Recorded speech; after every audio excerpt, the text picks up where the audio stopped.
Assalamualaikum warahmatullahi wabarakatuh. Hari ini kita akan memasuki pertemuan ke-10 untuk mata kuliah manajemen data. Dari hari ini kelanjutan dari materi yang sebelumnya, yaitu arsitektur data. Kan sudah dijelaskan ya, arsitektur data activity itu, arsitektur data itu ada dua ya, enterprise data modeling dengan aliran data. Oke, EDM atau Enterprise Data Modeling ini menggambarkan pemahaman organisasi mengenai entitas data, atribut data, dan keterhubungannya. EDM ini mencakup data universal, baik model konseptual dan model logis, dan aplikasi atau proyek dengan definisi, spesifikasi, pemetaan, dan aturan bisnis. Nah, EDM ini mengadopsi model standar industri yang dapat mempercepat proses pengembangan EDM. Namun, jika sebuah organisasi memulai dengan model data yang dibeli, ya nggak diproduksi sendiri, karena memproduksi model data memerlukan investasi yang signifikan, mendefinisikan dan mendokumentasikan kosakata organisasi, aturan bisnis, dan pengetahuan bisnis. Mempertahankan dan memperkaya EDM ini membutuhkan waktu dan usaha yang berkelanjutan. Organisasi yang menyadari kebutuhan akan modal data perusahaan harus memutuskan berapa banyak waktu dan upaya yang dapat dicurahkan untuk membangun model EDM ini. EDM dapat dibangun pada tingkat detail yang berbeda sehingga ketersediaan sumber daya akan mempengaruhi cakupan awalnya. Seiring waktu, karena kebutuhan permintaan perusahaan, ruang lingkup, dan tingkat detail yang ditangkap dalam model data perusahaan ini kan biasanya berkembang gitu ya. Sebagian besar model data perusahaan yang sukses dibangun secara bertahap dan berulang dengan menggunakan lapisan-lapisan. Nah, gambar di sebelah kiri kalian ini menunjukkan bagaimana berbagai jenis model terkait dan bagaimana model konseptual ini akhirnya dapat dihubungkan ke model data aplikasi fisik. Nah, tingkat detail membedakan tinjauan konseptual atas bidang subjek perusahaan atau organisasi, kemudian tampilan entitas dan hubungan untuk setiap subjek area, detail pandangan logis dikaitkan dengan bidang subjek yang sama, kemudian model logis dan fisik khusus untuk aplikasi atau proyek.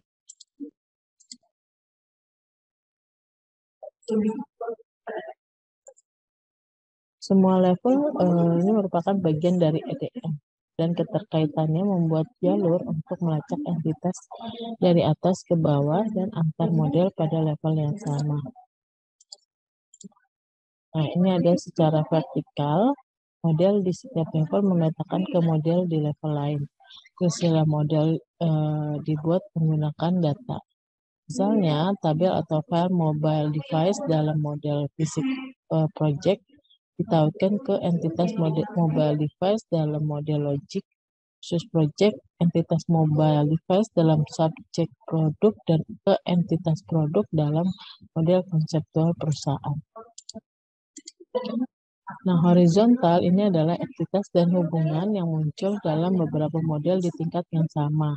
Entitas di model logik berpusat pada satu topik dapat berhubungan dengan entitas dalam topik lain, ditandai atau dicatat sebagai eksternal ke area subjek pada gambar model. Entitas bagian produk dapat muncul di area subjek produk model dan di bidang subjek pesanan, penjualan, inventaris, dan pemasaran terkait sebagai tautan eksternal.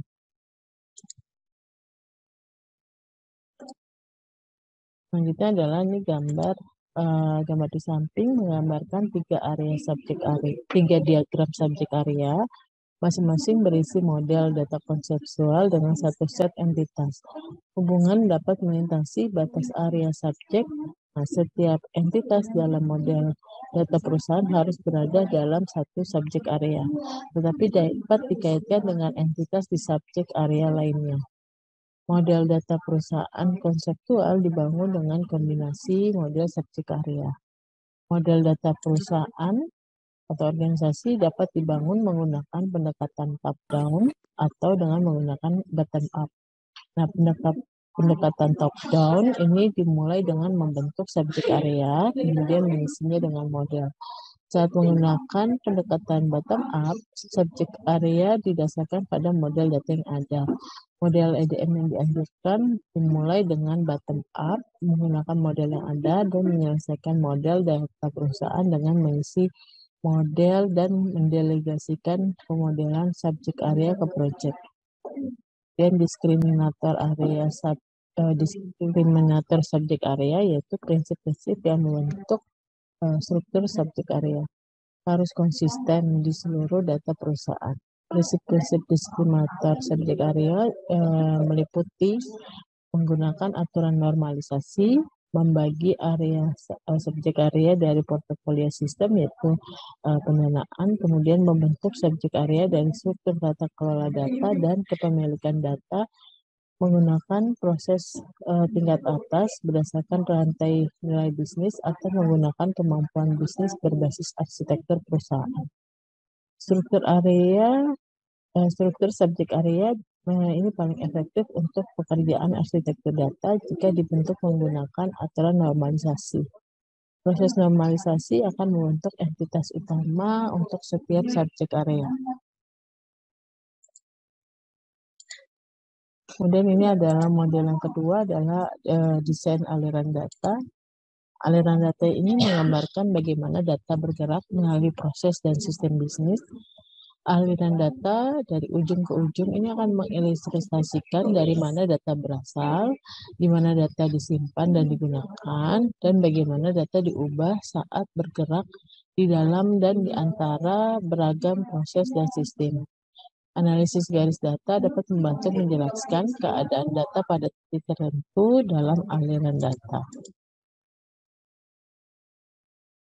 Arus data ini memetakan dan mendokumentasikan hubungan antara data dengan aplikasi dalam proses bisnis, data dengan penyimpanan data atau database, kemudian segmen jaringan untuk pemetaan keamanan, kemudian peran bisnis, menggambarkan peran mana yang bertanggung jawab untuk membuat, memperbarui, menggunakan, dan menghapus data atau CRUD ya. CRUD itu adalah create, read, update, dan delete.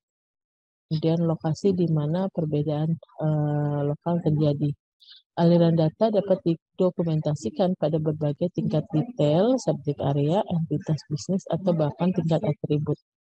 Sistem dapat diwakili oleh segmen jaringan, platform, set aplikasi umum, atau server.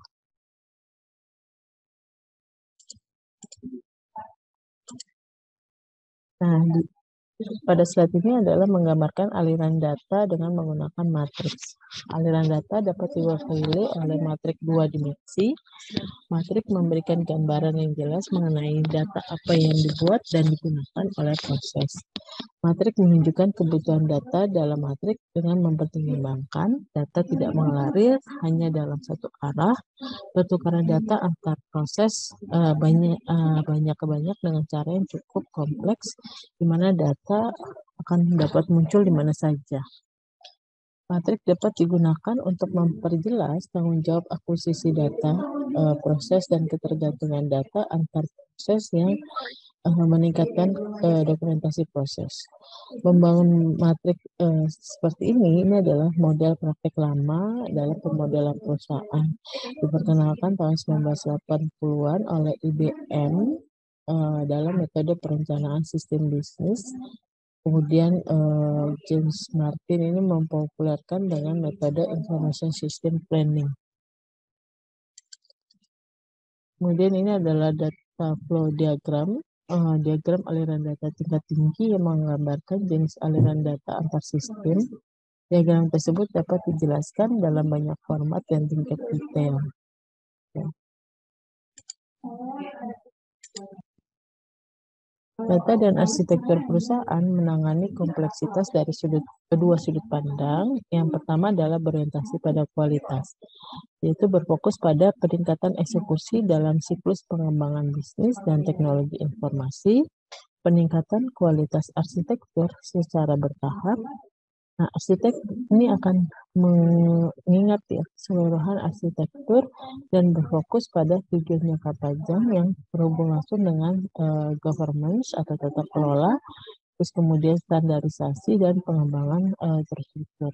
Yang kedua adalah berorientasi pada inovasi, fokus pada transformasi bisnis dan teknologi informasi untuk memenuhi harapan baru dan peluang perusahaan gitu. Dorong inovasi dengan teknologi dan penggunaan data. Pendekatan berorientasi inovasi memiliki perspektif jangka pendek, menggunakan logika bisnis yang belum terbukti dan teknologi yang terdepan. Orientasi ini sering mengharuskan arsitek melakukan kontak dengan orang-orang dalam organisasi yang biasanya tidak berinteraksi dengan profesional IT, misalkan perwakilan pengembangan software. Nah, untuk aktivitas di dalam data arsitektur activity ini ada dua. Aktivitas yang pertama yaitu menetapkan praktek struktur data.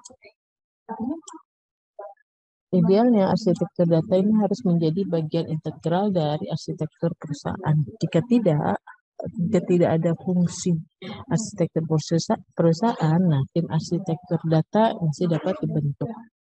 Organisasi harus mengadopsi kerangka kerja yang membantu mengartikulasi tujuan dan pendorong arsitektur data yang akan mempengaruhi pendekatan ruang lingkup dan prioritas roadmap. Pilih kerangka kerja yang berlaku untuk jenis bisnis, misalkan gunakan kerangka kerja governance untuk organisasi pemerintah. Pandangan dan taksonomi dalam kerangka tersebut harus berguna dalam komunikasi kepada berbagai stakeholder. Nah, arsitektur data ini membahas terminologi bisnis dan sistem.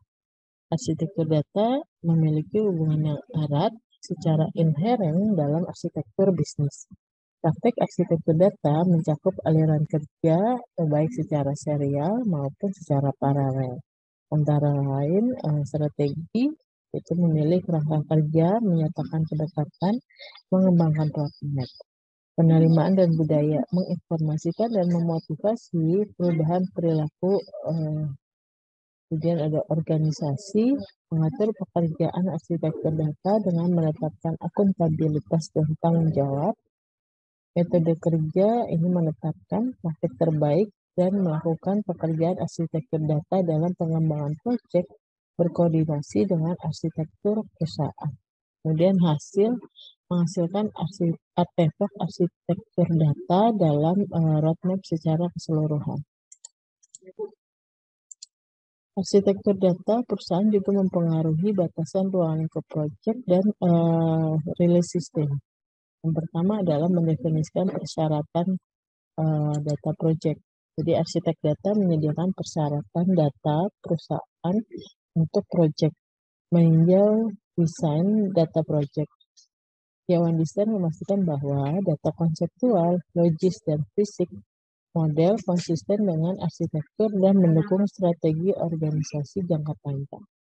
Menentukan dampak silsilah data, memastikan bahwa aturan bisnis dalam aplikasi sepanjang aliran data itu konsisten dan dapat dilacak.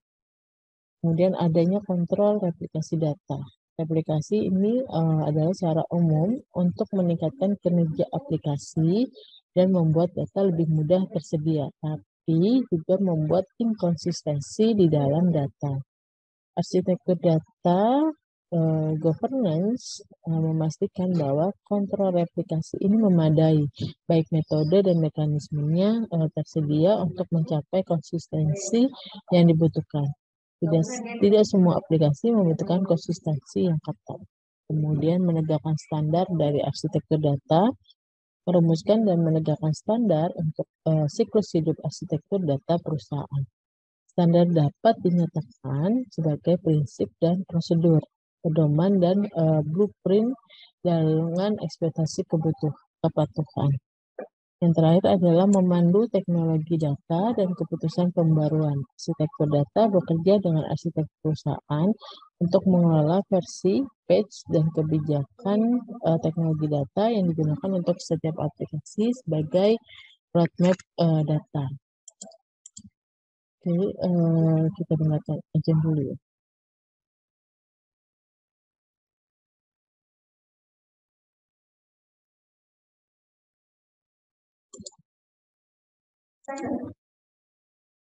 Oke, selanjutnya adalah aktivitas 2.1.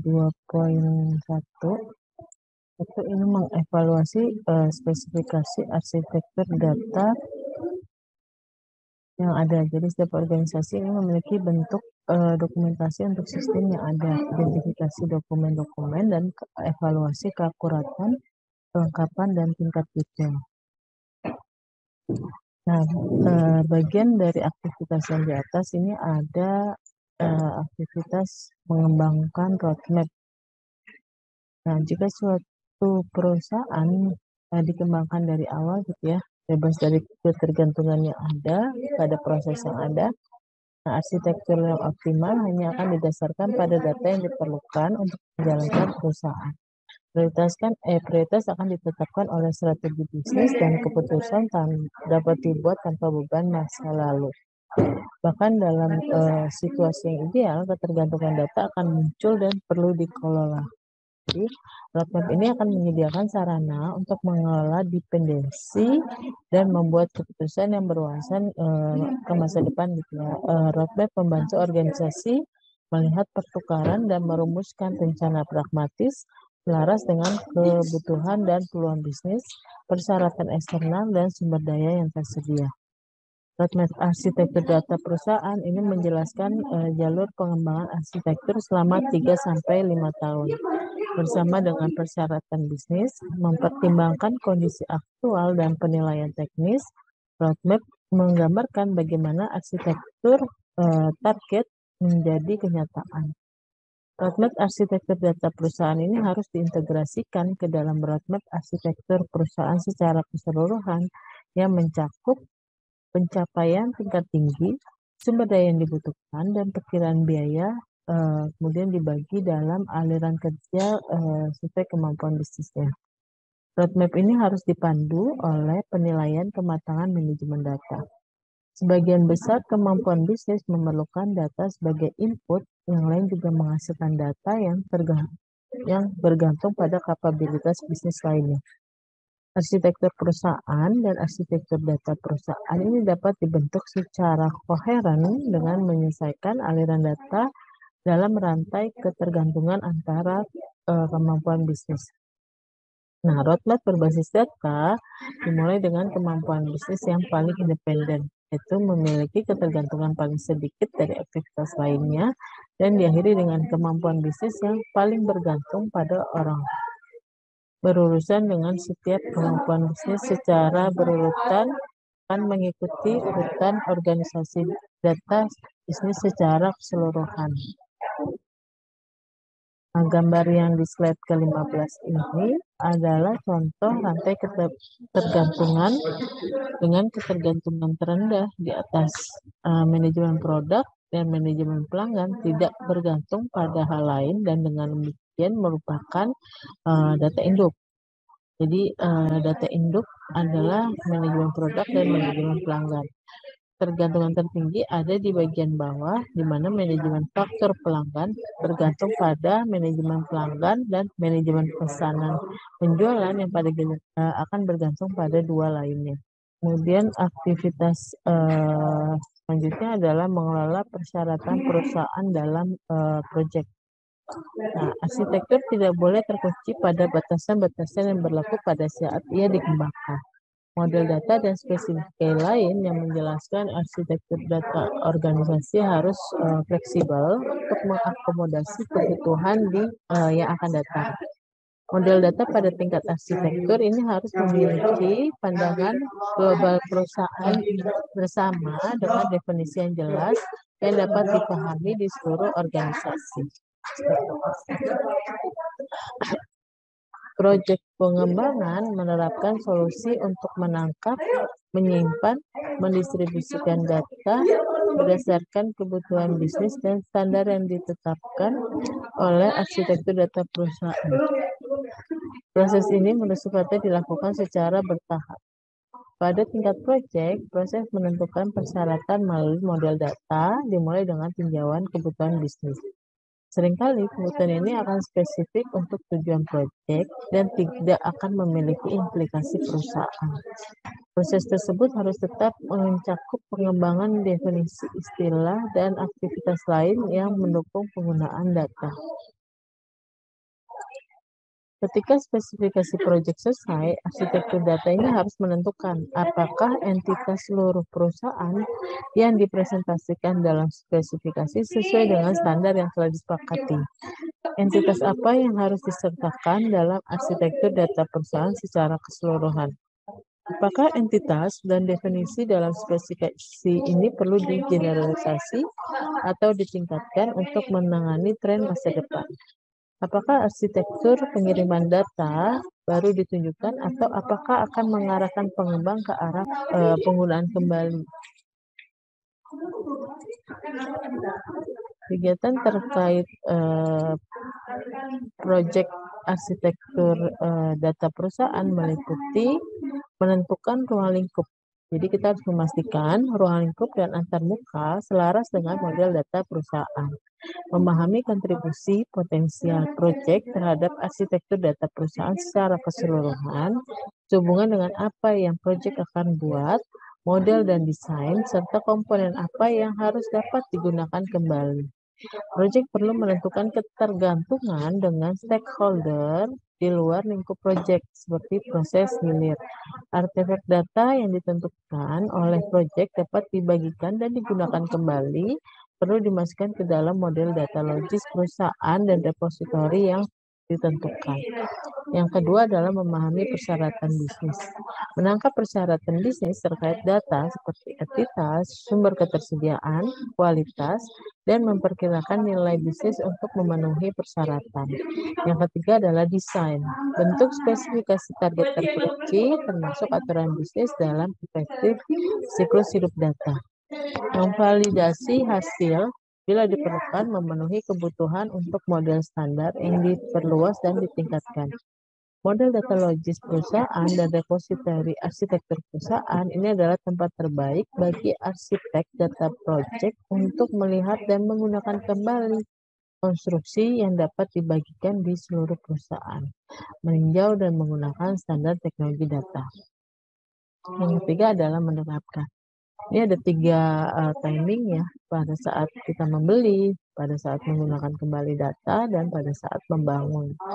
Saat membeli, rekayasa aplikasi yang dibeli atau commercial of the COTS, dan memetakan berdasarkan struktur data, mengidentifikasi, mendokumentasikan kesenjangan dan perbedaan dalam struktur, definisi, dan aturan. Idealnya, vendor akan menyediakan model data untuk produk mereka. Namun, banyak yang tidak karena menganggap ini adalah hak milik dari vendor. Jika memungkinkan, negosiasikan di mendalam mengenai definisi model pada saat di awal. Kemudian saat menggunakan kembali data. Petakan model data dan aplikasi terhadap struktur data secara umum dan proses yang ada. Kemudian memahami operasi CRUD, read, update, dan delete. Menegakkan penggunaan sistem catatan atau data otoritatif lainnya. Mengidentifikasi dan mendokumentasikan kesenjangan. Saat membangun, terapkan penyimpanan data sesuai dengan struktur data. Mengintegrasikan sesuai dengan spesifikasi standar atau pada saat kita merancang gitu ya. Peran arsitek data perusahaan dalam proyek ini tergantung pada bagaimana metodologi pengembangan sistem yang akan dikerjakan. Proses membangun aktivitas arsitektur menjadi proyek berbeda antar metodologi. Ada 3 metodologi yang digunakan, yaitu pertama adalah metode waterfall, memahami persyaratan dan membangun sistem dalam fase secara berurutan sebagai bagian dari desain perusahaan secara keseluruhan. Terus kemudian yang kedua adalah metode inkremental, mempelajari dan membangun dalam langkah-langkah secara bertahap. Jadi seperti air terjun mini gitu ya. Metode ini membuat prototipe berdasarkan persyaratan keseluruhan yang tidak jelas. Kemudian fase inisiasi ini sangat penting ketika kita membuat desain data yang komprehensif pada iterasi awal. Kemudian yang selanjutnya adalah agile iteratif method. Ini adalah learn, construct, dan test dalam paket pengiriman diskrit atau sering disebut juga sprint yang cukup kecil, sehingga jika pekerjaan perlu dibuang, maka tidak banyak yang hilang. Metode agile antara lain adalah Scrum, Rapid Development, dan Unified Process, pemodelan berorientasi objek yang menekankan desain antar muka pengguna, desain perangkat lunak, dan perilaku sistem. Lengkapi metode tersebut dengan menspesifikasi model data, pengambilan data, penyimpanan data, dan distribusi data. Pengalaman dari operation, pendekatan agile yang baru menunjukkan peningkatan desain data dan pilihan desain yang efektif ketika programmer dan arsitektur data memiliki keterhubungan kerja yang kuat dan keduanya mematuhi standar dan pedoman. Selanjutnya adalah mengintegrasikan dengan arsitektur perusahaan. Pekerjaan pengembangan spesifikasi arsitektur data perusahaan dari tingkat subjek area ke tingkat yang lebih rinci dan dalam kaitannya dengan domain arsitektur lainnya biasanya dilakukan dengan proyek yang didanai. Proyek yang didanai umumnya mendorong prioritas arsitektur. Namun demikian, masalah arsitektur data di seluruh perusahaan ini harus ditangani secara proaktif.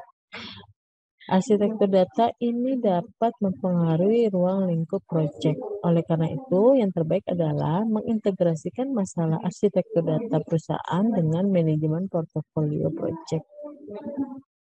Mengimplementasikan roadmap dan berkontribusi pada hasil proyek yang lebih baik. Nah, alat yang digunakan untuk membuat ini adalah ada 3, yaitu data modeling tools, asset management software, dan graphical design application. Nah, data modeling tools ini adalah alat pemodelan dan repositori model diperlukan untuk mengelola model data perusahaan di semua tingkatan. Sebagian besar alat data modeling ini menyertakan fungsi pelacakan garis keterhubungan dan garis keturunan dan hubungan yang memungkinkan arsitek mengelola hubungan antara model yang dibuat untuk tujuan yang berbeda dan pada tingkat abstraksi yang berbeda. Yang kedua adalah aset manajemen software untuk menginventarisasi sistem, mendeskripsikan konten, melacak keterhubungan di antara mereka. Alat ini memungkinkan organisasi untuk memastikan organisasi mengikuti kewajiban kontrak terkait dengan lisensi software dan mengumpulkan data yang terkait dengan aset yang dapat digunakan untuk meminimalkan biaya dan mengoptimalkan penggunaan IT. Aset manajemen software mengkompilasi inventaris aset teknologi informasi, mengumpulkan dan berisi metadata yang berharga tentang sistem dan data. Metadata ini membantu saat membuat aliran data atau meneliti keadaan saat ini. Yang alat yang ketiga adalah graphical design application untuk membuat diagram desain arsitektur, aliran data, rantai nilai data, dan artefak arsitektur lainnya. Kemudian teknik yang digunakan. Teknik yang digunakan ini ada beberapa. Yang pertama adalah life cycle projection. Jadi desain arsitektur ini harus didokumentasikan dengan jelas. Saat ini produk yang saat ini digunakan, periode penerapannya biasanya digunakan 1-2 tahun ke depan. Kemudian periode strategis ini tersedia untuk digunakan dalam 2 tahun ke depan. Retirement, produk yang sudah tidak digunakan atau telah dihentikan dapat dalam waktu 1 tahun. Terus kemudian preferred, produk yang disukai untuk digunakan oleh sebagian besar aplikasi. containment, produk dibatasi untuk digunakan oleh aplikasi tertentu. Emerging, produk yang sedang diteliti dan diuji cobakan untuk kemungkinan akan diterapkan di masa yang akan datang. Kemudian ditinjau, produk yang telah dievaluasi, hasil evaluasi saat ini tidak di tempat lain gitu ya. Harus hasil evaluasinya seperti apa. Terus yang teknik yang kedua ini adalah diagram clarity. Jadi yang pertama adalah legend harus jelas dan konsisten. Jadi legend ini harus mengidentifikasi semua objek dan garis serta apa artinya. Kemudian legend ditempatkan di tempat yang sama di semua diagram. Kedua adalah kecocokan antara semua objek diagram dan legend. Dalam legend digunakan sebagai template. Tidak semua objek legend dapat muncul dalam diagram, tapi semua objek diagram harus cocok dengan objek legend. Arah garis yang jelas dan konsisten. Jadi semua aliran ini harus dimulai dari satu sisi, misalkan dari kiri gitu ya, mengarah ke arah yang berlawanan. Loop dan lingkaran akan terjadi, jadi buatlah garis yang mengalir, mundur, keluar, dan berputar secara jelas. Kemudian yang keempat itu adalah metode tampilan persilangan garis yang konsisten. Jadi kalau misalkan kita gambar garis itu kan ada yang bersilangan ya. Nah itu titik persilangan itu harus jelas. Jadi bukan gabungan. Jadi tidak terlihat seperti gabungan garis.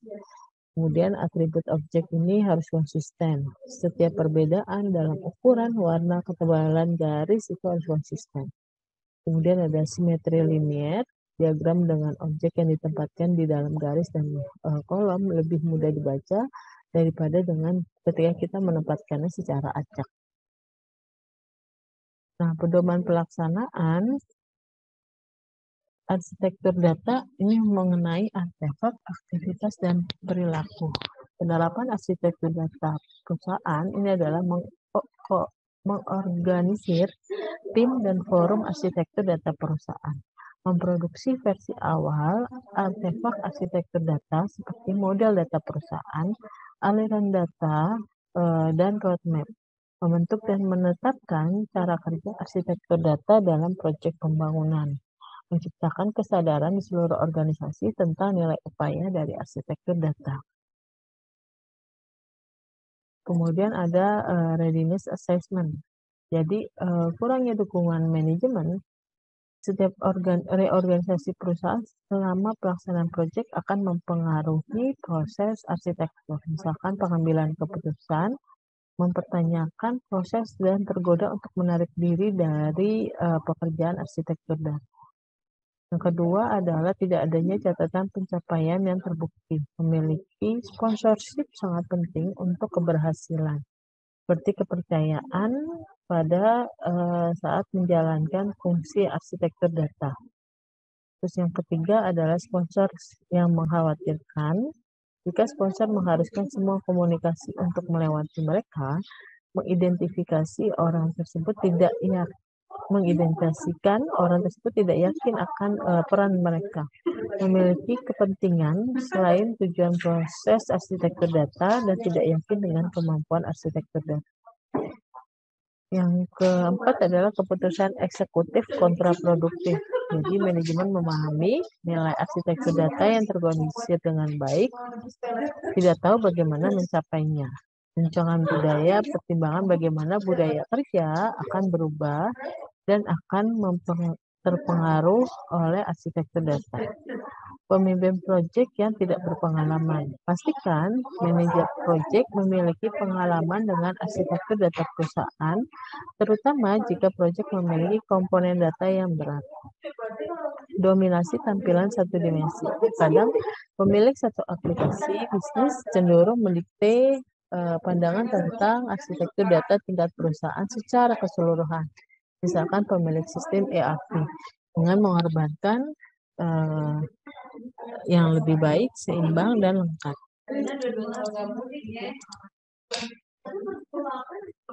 Kemudian yang selanjutnya adalah organization and cultural change. Kecepatan suatu organisasi mengadopsi praktek arsitektur tergantung pada seberapa adaptif budayanya. Jadi, sifat pekerjaan desain mengharuskan arsitektur berkolaborasi dengan pengembang dan pemikir kreatif lainnya di seluruh organisasi. Organisasi yang berorientasi pada output dan selaras secara strategis berada dalam posisi terbaik untuk mengadopsi praktek arsitektur. Organisasi ini sering berorientasi pada tujuan, menyadari tantangan pelanggan dan mitra, mampu memprioritaskan tujuan bersama. Kemampuan organisasi untuk mengadopsi praktek arsitektur data tergantung pada beberapa faktor. Faktor pertama adalah penerimaan budaya terhadap pendekatan arsitektur, mengembangkan budaya ramah arsitektur. Pengakuan organisasi atas data sebagai aset bisnis bukan hanya masalah IT. Kemampuan organisasi untuk melepaskan perspektif lokal dan mengadopsi perspektif perusahaan tentang data. Kemampuan organisasi untuk mengintegrasikan hasil arsitektur ke dalam metodologi proyek. Tingkat penerimaan tata kelola data formal, kemampuan untuk melihat perusahaan secara holistik daripada berfokus pada proyek IT dan solusi.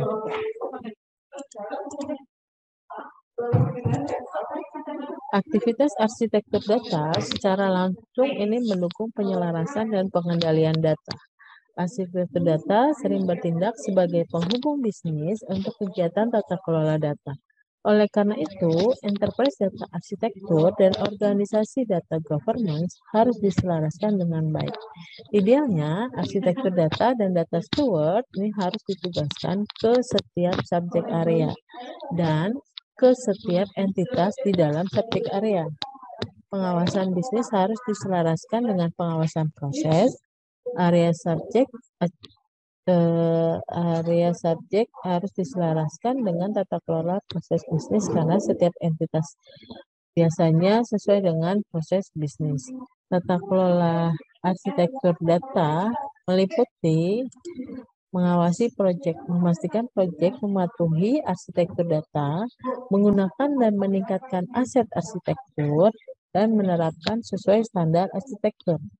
Mengelola desain arsitektur, siklus hidup dan alat. Desain arsitektur ini harus didefinisikan, dievaluasi, dan dipertahankan.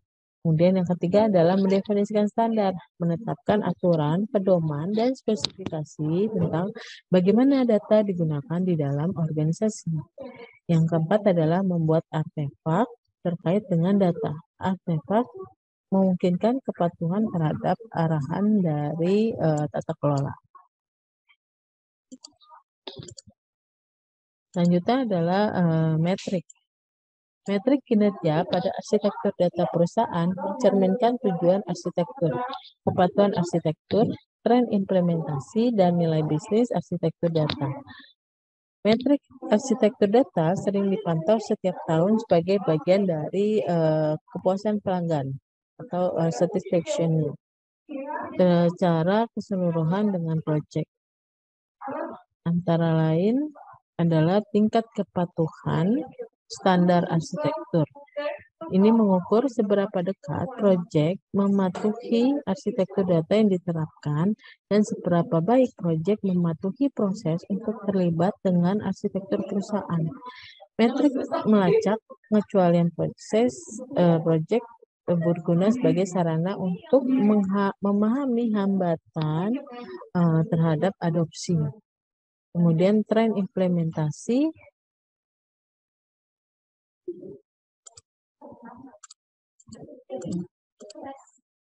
Tren implementasi ini adalah melacak sejauh mana arsitektur perusahaan telah meningkatkan kemampuan organisasi untuk mengimplementasikan proyek.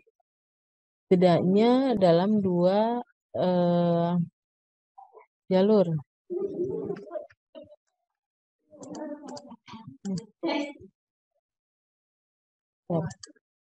Ya, maaf.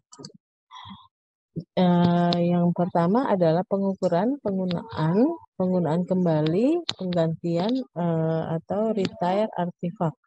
Jadi kita menentukan proporsi arsitektur baru, artefak versus artefak yang digunakan kembali, diganti, atau yang telah dipensiunkan atau dihentikan.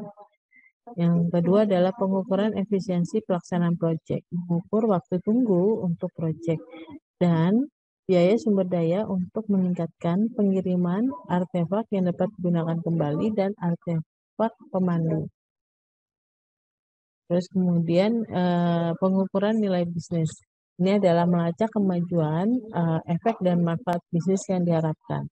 Ada 4, yaitu Business Agility Improvement, pengukuran dengan memperhitungkan manfaat siklus hidup, perbaikan atau alternatif, kemudian biaya penundaan.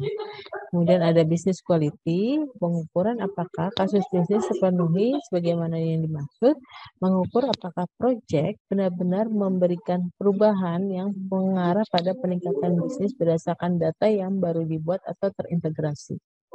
Kemudian ada Business Operation Quality, pengukuran peningkatan efisiensi, contohnya meningkatkan akurasi, mengurangi waktu dan biaya untuk mengoreksi kesalahan.